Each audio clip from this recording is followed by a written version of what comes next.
Hello friends, now we are going to study section 148। कुछ लोगों का इस पे डाउट्स आ रहा था तो मैं एक बार 148 को शॉर्ट में पूरा रिवाइज करवा रहा हूँ मॉड्यूल से ही।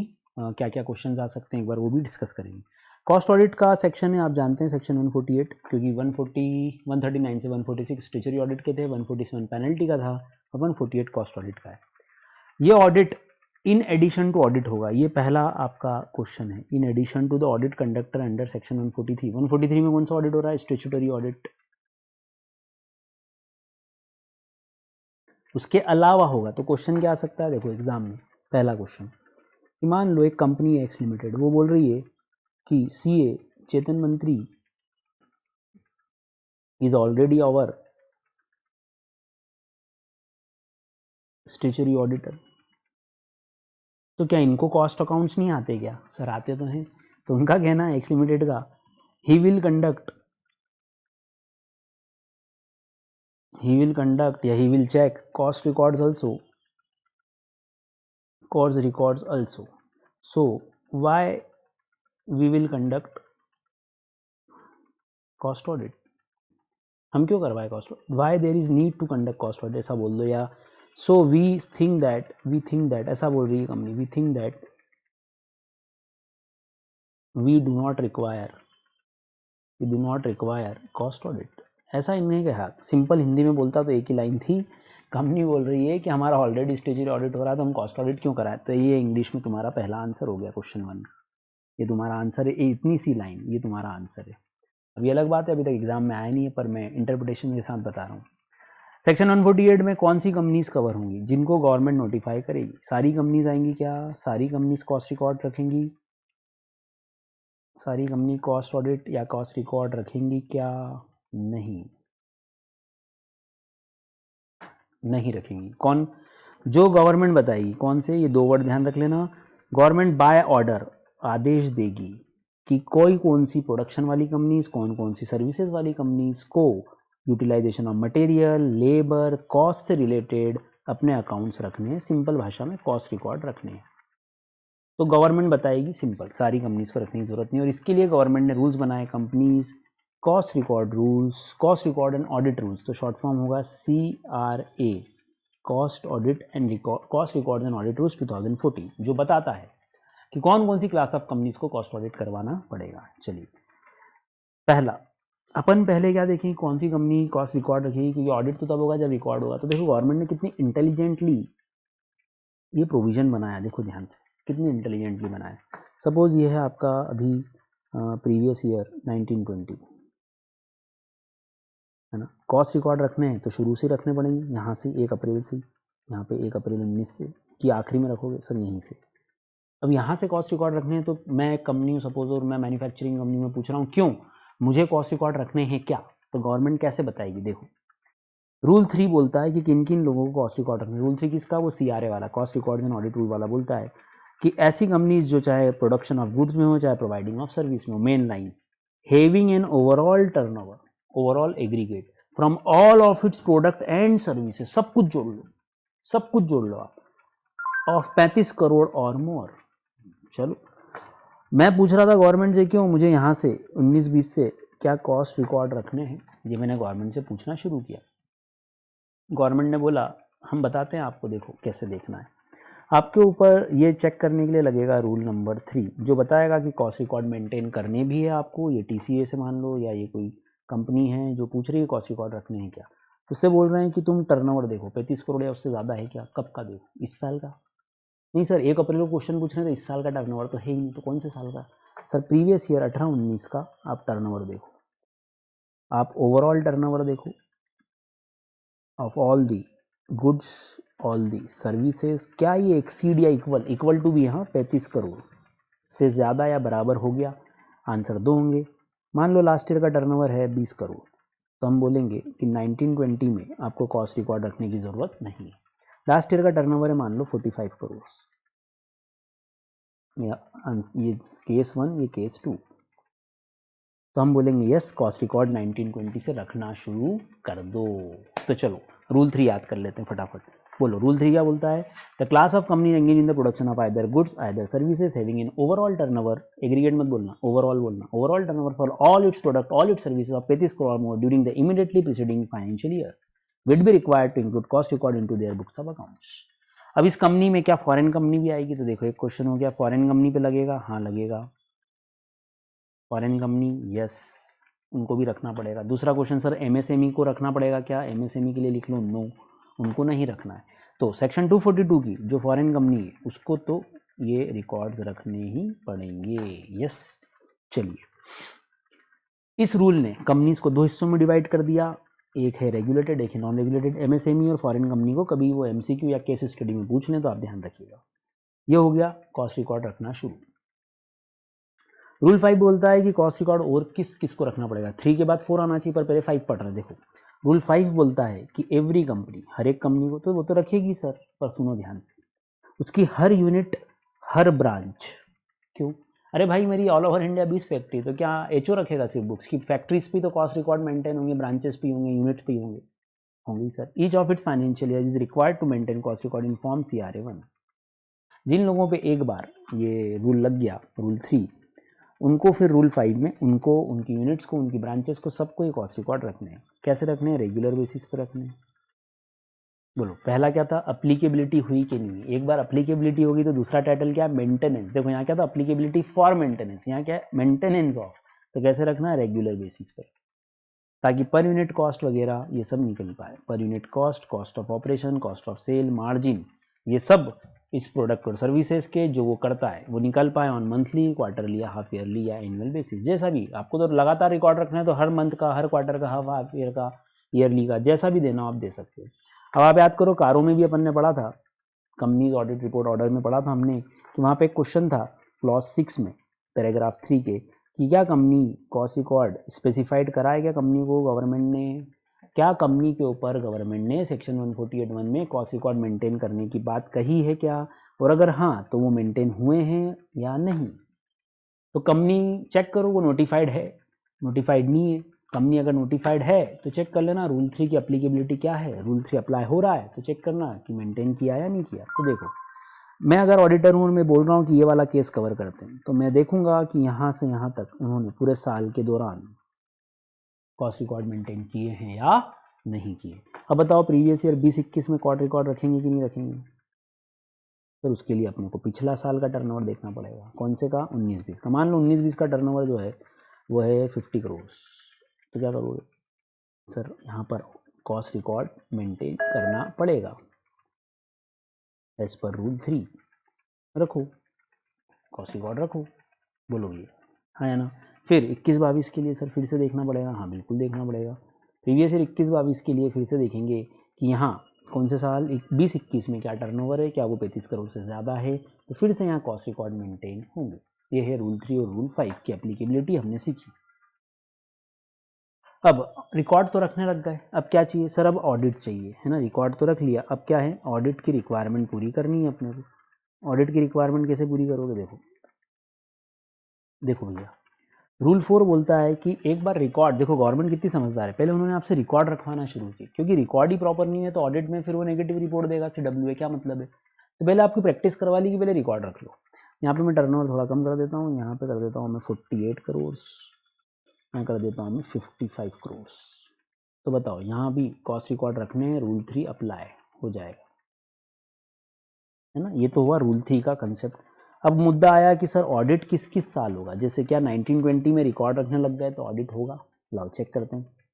रूल 4 कंपनीज को दो हिस्सों में बांटता है, कैटेगरी ए और कैटेगरी बी। कैटेगरी ए का नाम है रेगुलेटेड सेक्टर, कैटेगरी बी का नाम है नॉन रेगुलेटेड सेक्टर। ये गवर्नमेंट ने डिवाइड कर रखा है, आप और मैं इसमें कोई रोल प्ले नहीं कर रहा है।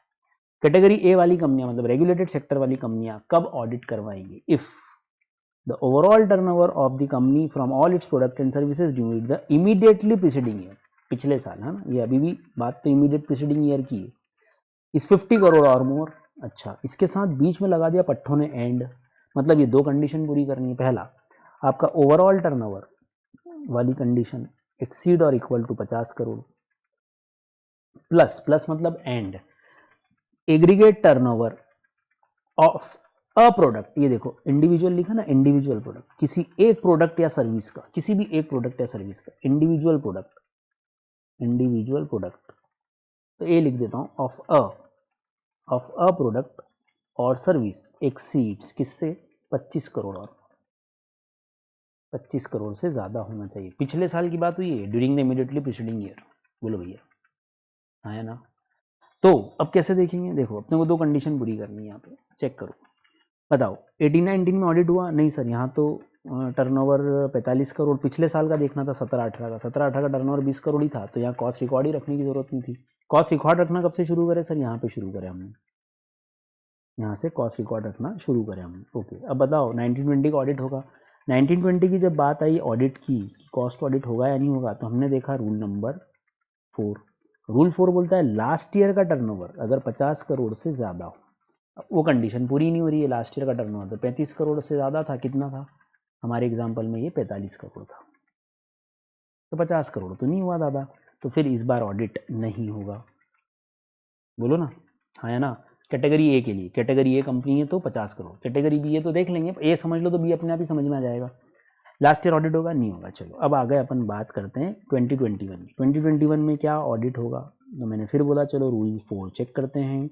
रूल 4 बोलता है कि लास्ट ईयर का टर्नओवर आपका 50 करोड़ होना चाहिए, मान लो ये 50 करोड़ होता, ये आपका होता 52 करोड़, तो मैं बोलता हाँ लास्ट ईयर का टर्नओवर मेरा 52 करोड़ है, यस 50 करोड़ से ज़्यादा है, और किसी एक प्रोडक्ट, मान लो आप 6 प्रोडक्ट बनाती है कंपनी, 6 प्रोडक्ट में डील करती है, टीसीएस 6 अलग अलग प्रोडक्ट्स बनाती है, 6 प्रोडक्ट्स या 6 सर्विसेज जो भी बोलना चाहो, इनमें से किसी एक का टर्नओवर 25 करोड़ या उससे ज़्यादा हो जाए, प्लस 25 करोड़ या उससे ज़्यादा किसी एक प्रोडक्ट या एक सर्विस का हो जाए, तो फिर 2021 में इसका ऑडिट हो जाएगा।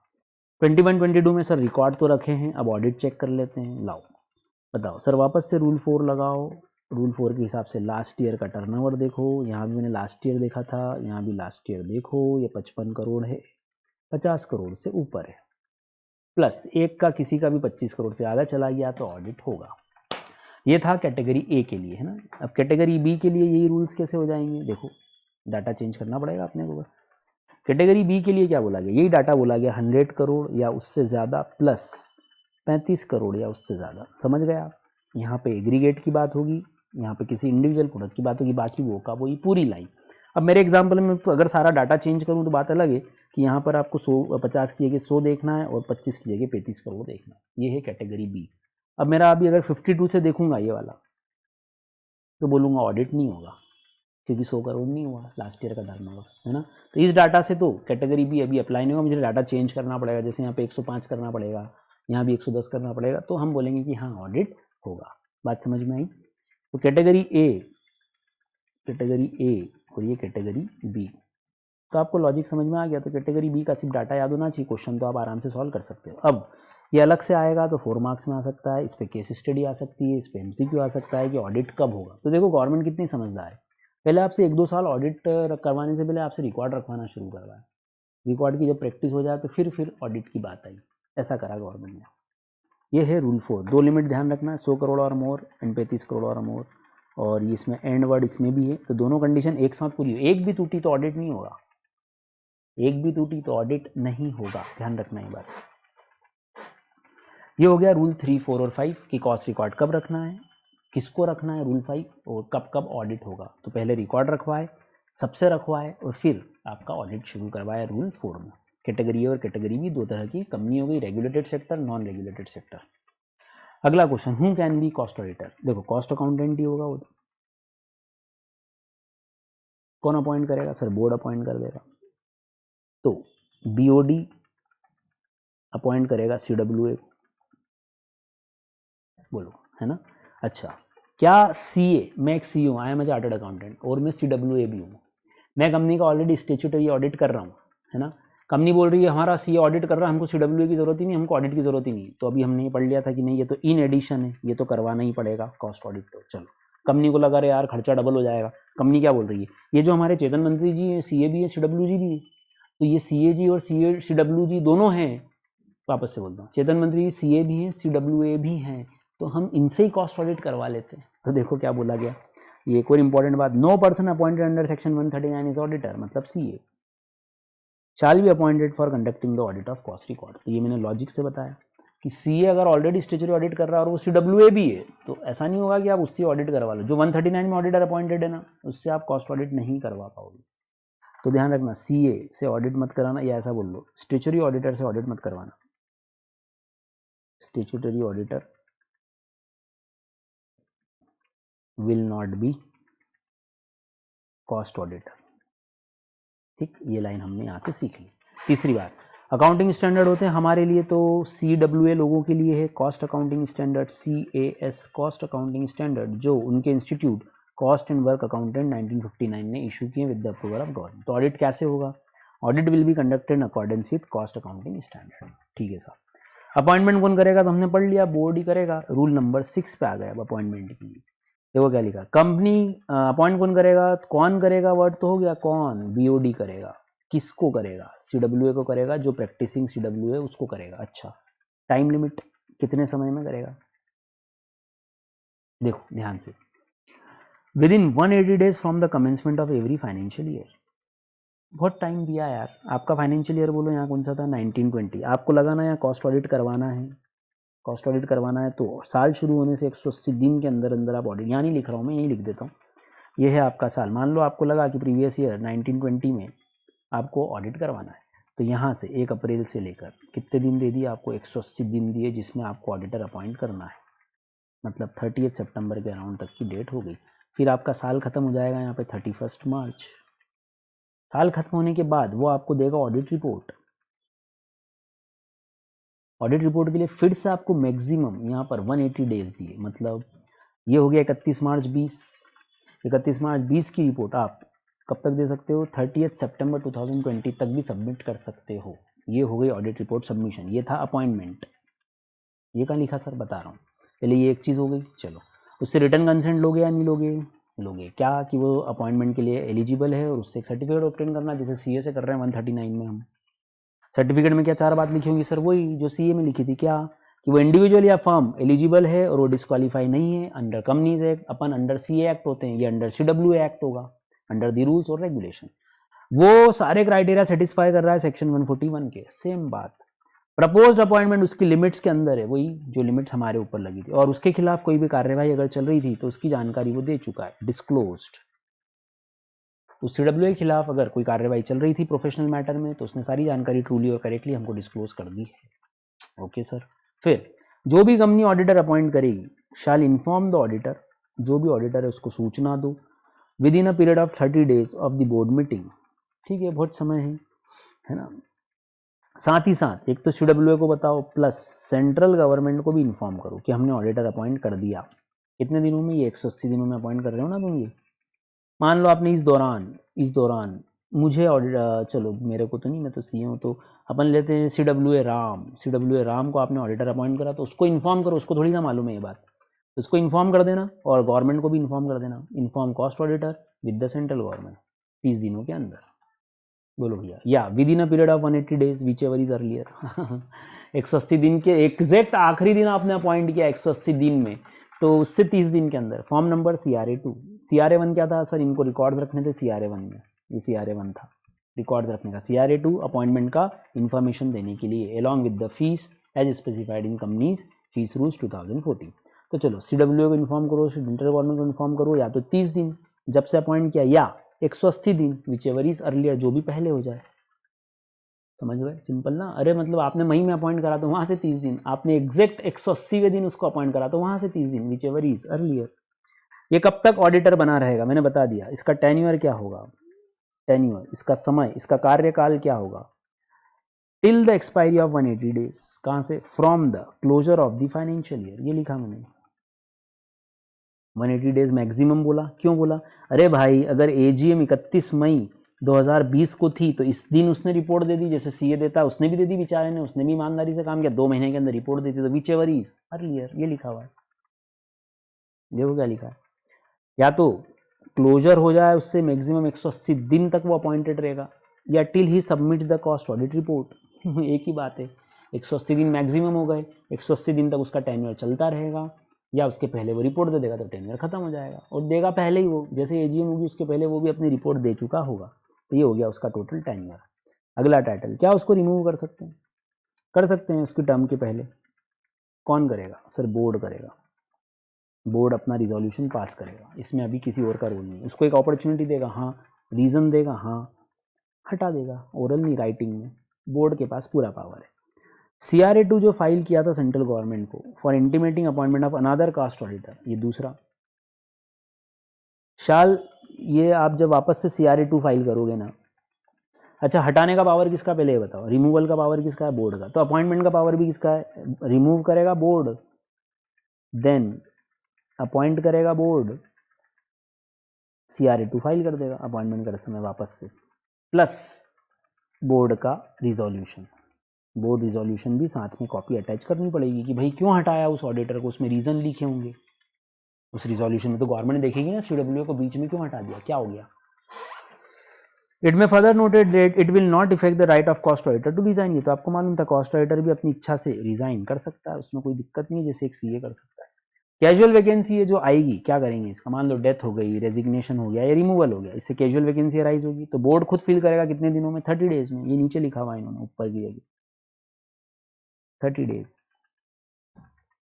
बोलो भैया। और जैसे ये अपॉइंटमेंट होगा उससे नेक्स्ट 30 डेज में इन्फॉर्म कर दोगे, CRA2 को इन्फॉर्म कर देना, जब से अपॉइंट करो उसके 30 दिनों में। तो 30 + 30 का रूल हो गया एक तरह से। तो आप 30 दिनों के अंदर अपॉइंट कर देना, और जैसे ही अपॉइंट करो उसके नेक्स्ट 30 दिनों में CRA2 फाइल कर देना। तो 30 डेज दोनों के लिए रूल हो गया, सिंपल। चलिए, रेम्यूनरेशन कौन डिसाइड करेगा? देखो, जहां पर ऑडिट कमिटी है और जहां पर ऑडिट कमिटी नहीं है, दो ही केस है कंपनी लॉ में, है ना, जहां पे ऑडिट कमिटी फॉर्म होना है, जहां पे ऑडिट कमिटी फॉर्म नहीं होना है। जहां पे ऑडिट कमिटी फॉर्म होना है, बोर्ड अपॉइंट तो कर ही रहा है, जो CA जो इंडिविजुअल है या कोई फर्म है CWA की, उनको अपॉइंट कर रहा है, पर इन प्रैक्टिस होना जरूरी है। ये इंपॉर्टेंट वर्ड है, आगे नहीं लिखा पट्टों ने, यहाँ पे यहाँ नहीं लिखा, इन प्रैक्टिस में लिख देता हूँ। कहाँ गया ये in practice, CWA in practice, job नहीं, यहाँ लिखा इन्होंने इन प्रैक्टिस। वो रिकमेंड कर देगा, बोर्ड अपॉइंट करेगा। बोलो किसकी रिकमेंडेशन आएगी? ऑडिट कमेटी की रिकमेंडेशन आएगी। किसको? बोर्ड को। ऑडिट कमेटी रिकमेंड कर देगी किसी का नाम, रिकमेंड करने के बाद बोर्ड को इन्फॉर्म कर देगी कि भाई हमारे हिसाब से ये मिस्टर राम ठीक है, इनको अपॉइंट कर दो। तो as cost auditor on the recommendations of audit committee which shall also recommend remuneration of such cost auditor. साथ ही साथ वो रेम्यूनरेशन भी बता दिया जाएगा। जो रेम्यूनरेशन रिकमेंड करेगा वो अप्रूवल होगा। Recommend name, recommend remuneration, board इसको अप्रूव कर देगा, तो रेम्यूनरेशन और नाम दोनों अप्रूव हो जाएंगे और रेटिफाई हो जाएंगे subsequently by shareholder. After that subsequently ratify by shareholders. Simple procedure. अब जिन जगह ऑडिट कमेटी है ही नहीं, सारे पावर किसके पास होंगे? बोर्ड ऑफ डायरेक्टर्स के पास। वही अपॉइंट करेंगे, वही डिसाइड करेंगे, बाद में रेटिफिकेशन हो जाएगा, रेटिफाइड शेयर होल्डर्स, सिंपल।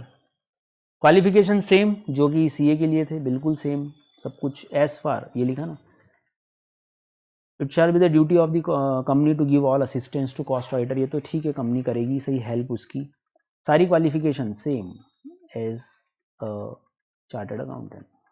चलो, कॉस्ट ऑडिटर अपनी रिपोर्ट किसको देगा? सबसे पहला तो बोर्ड को देगा, टू द बोर्ड। कितने दिन में देगा? अभी हमने देखा 180 दिन दिए ना maximum. Form number CRA3 along with, उसको कोई नेगेटिव कमेंट करना हो तो कर सकता है, कोई दिक्कत नहीं। रिजर्वेशन, क्वालिफिकेशन, ऑब्जर्वेशन, सजेशन, कुछ भी दे सकता है।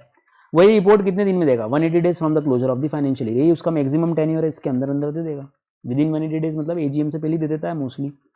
बोर्ड इस रिपोर्ट को पढ़ेगी, एग्जामिन करेगी, खासकर अगर कोई नेगेटिव कमेंट है तो। वही फिर 180 दिन वाली बात आ गई सेम यार, एंड से 31/3/2020 से 180 दिन। फिर बोर्ड क्या करेगा? बोर्ड ये रिपोर्ट फॉरवर्ड करेगा, बोर्ड को देना है, BOD को देना है। बोर्ड फिर ये रिपोर्ट किसको दे रहा है? देखो आगे, सेंट्रल गवर्नमेंट को फॉरवर्ड कर रहा है वही रिपोर्ट। विद इन 30 डेज, जब से उसके पास कॉपी आई, नेक्स्ट 30 डेज कॉपी आने से सेंट्रल गवर्नमेंट को ये भेज दिया जाएगा, along with full report, along with all the explanation and information on negative comments। XBRL format में जाएगा, ठीक है। इतना मत लिखना, इतने लिख देना, सेंट्रल गवर्नमेंट को रिपोर्ट 30 दिनों के अंदर भेज देगी, कॉस्ट ऑडिट रिपोर्ट सबमिट हो जाएगी। बोलो भैया, हाँ या ना? अगर कंपनी को एक्सटेंशन मिल जाता है AGM होल्ड करने से, कुछ केसेस में कंपनी को एक्सटेंशन मिल जाता है, AGM की जो ड्यू डेट है उसमें आप बढ़ा सकते हो, तो वो CRA4 फाइल करेगा कि ये फाइनेंशियल स्टेटमेंट भी हम बाद में सबमिट करेंगे।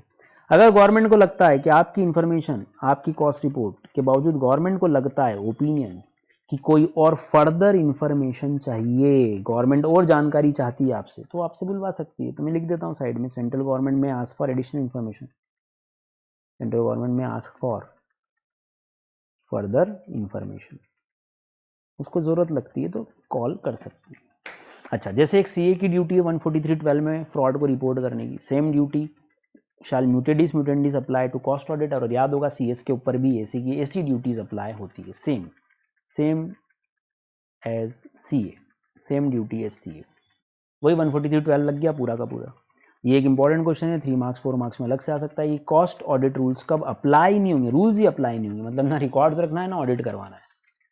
कब नहीं होंगे? पहला, रूल 3 से कब बाहर हो जाओगे आप? पहला, अगर आप एसीजेड में बैठे हुए हो तो आप मोस्टली एक्सपोर्ट करते हो इसलिए आपको बाहर कर दिया। दूसरा, आप जनरेशन ऑफ इलेक्ट्रिसिटी कर रहे हो, इसके लिए सेल्फ कंजम्पशन, कैप्टिव का मतलब क्या होता है? खुद के लिए, सेल्फ कंजम्पशन के लिए कर रहे हो, आपका खुद का आपने बिजली का प्लांट डाल रखा है, तो फिर आपको कॉस्ट ऑडिट की जरूरत नहीं है। तीसरा, अगर आपका एक्सपोर्ट का रेवेन्यू 75% से ज़्यादा है आपके टोटल रेवेन्यू से, तो एक्सपोर्ट रेवेन्यू इज 75% और मोर ऑफ टोटल। मैं कहाँ लिख रहा हूँ यानी, इसे समझ जाओगे मैं क्या करूँगा लिख के।